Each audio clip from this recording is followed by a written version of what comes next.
So later on tonight, I'm going to try something that I bought in anticipation of not being able to have ground fires in Big Bend. And it turns out that I couldn't have this either. You can't have any kind of wood fires, anything that creates sparks or ashes. So this was not able to be used, but I can use it here. I'm going to try that tonight instead of having a conventional wood fire. It's a Masson, I think is how you say it. It's a tabletop campfire thing. It's got breathable bottom.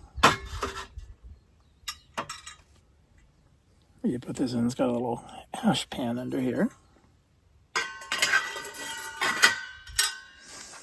And then I think this goes inside here to just control the flame throw. And a handy dandy little top. Now, it can burn any fuel. I, being the smart person I was, or I thought I was, it didn't turn out to be because I couldn't use it in Big Bend, but I brought getting it ready here, a whole container, here's the container, of wood pellets from home, from my stove. I hadn't used the stove in a couple of years, so I have wood pellets sitting in the garage, so we're gonna try wood pellets later on tonight, so we'll be back when it gets a little darker and after the sunset. Oh, and I also bought these strike a fire things. I guess you strike them and you don't need a match or anything, even though I do have a little flamethrower. You just strike these on something and they light, and I guess you put whatever fuel on top of it. So we'll see how that works.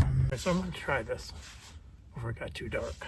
So let's see what we got here. I don't know if you can see this. Not so good so far.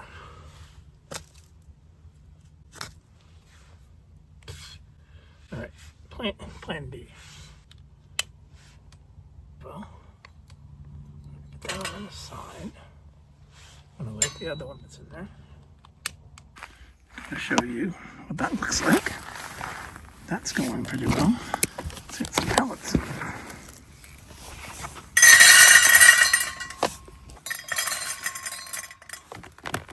This is about 2 minutes after my last video.